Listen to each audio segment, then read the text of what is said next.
a complete and total shutdown of Muslims entering the United States. But Trump was simply taking advantage of a deeper culture of Islamophobia that has existed for the past 2 decades, from the Patriot Act to the CVE program to Abu Ghraib. None of these things are happening in isolation. We must understand that these problems are interlinked. In fact, earlier this year, The video opens with powerful music as the narrator explains that today's spotlight falls on the U.S. House floor, where Representative Ilhan Omar delivers a striking and emotional call to action. The narrator highlights that Omar's words are not just political commentary, but a global wake-up call about rising anti-Muslim violence. The scene sets the tone, urgent, compelling, and impossible to ignore. Viewers are invited into a moment that echoes far beyond Congress, into conversations shaping the world.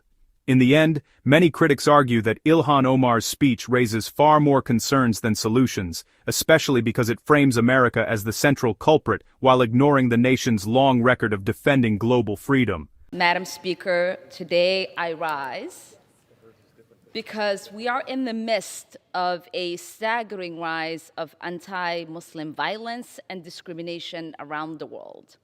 At its worst, it is Uyghurs in concentration camps in China and genocide against the Rohingya in Burma. But those atrocities are part of a deeper fabric of violence against Muslims and impunity for violence against Muslims at a global level. In India, Prime Minister Modi's government has moved to strip citizenship from millions of Muslims. In Sri Lanka, anti-Muslim laws and violence have imposed terror on the community. In Hungary, in Belarus, and Poland, politicians have stroked fear of Muslim migrants and refugees. In New Zealand and Canada, white supremacists' violence has targeted Muslims, including at their places of worship. And of course, we in the United States are not immune to this hatred. It is no secret that the previous president of the United States explicitly vowed, and I quote, a complete and total shutdown of Muslims entering the United States.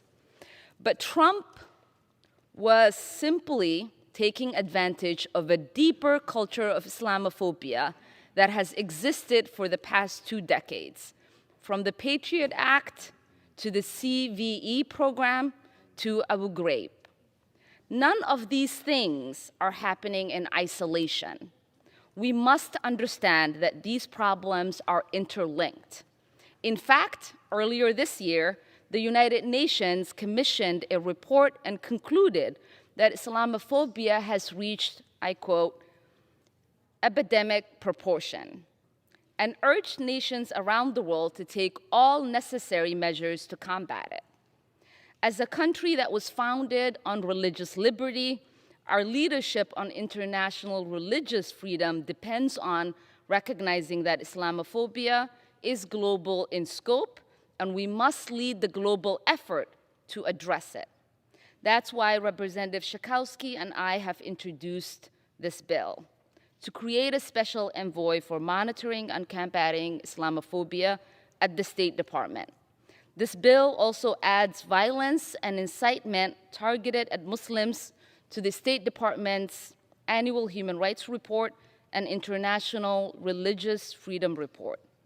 There are cynics who would rather see us divided on racial, ethnic, gender, and religious lines because it suits their political agenda. But I believe as Americans, we should stand united against all forms of bigotry. In fact, this legislation is modeled on the Special Envoy to combat anti-Semitism, and I was proud to co-sponsor and vote last Congress on legislation to elevate that envoy to a cabinet-level position. Because it is important, Madam Speaker, that we live in a world where everyone They believe her approach oversimplifies complex international issues and portrays the United States in a consistently negative light that does not reflect reality. The conclusion highlights that her rhetoric often fuels division, encourages resentment, and undermines efforts to build genuine national unity. Viewers are reminded that leadership requires balance, accountability, and fairness, not selective outrage that only focuses on certain forms of injustice. Critics insist that her messaging creates confusion, weakens trust, and fails to offer any practical steps toward a safer world for all religious communities. Many Americans feel that real progress demands strong and consistent advocacy, not speeches that inflame emotions while overlooking critical security threats. The narrator stresses that unity is built through honesty, clarity, and shared responsibility, not through political narratives that pit groups against each other. In the end, the lingering question remains whether Representative Omar is helping the American people or simply amplifying division on the world stage.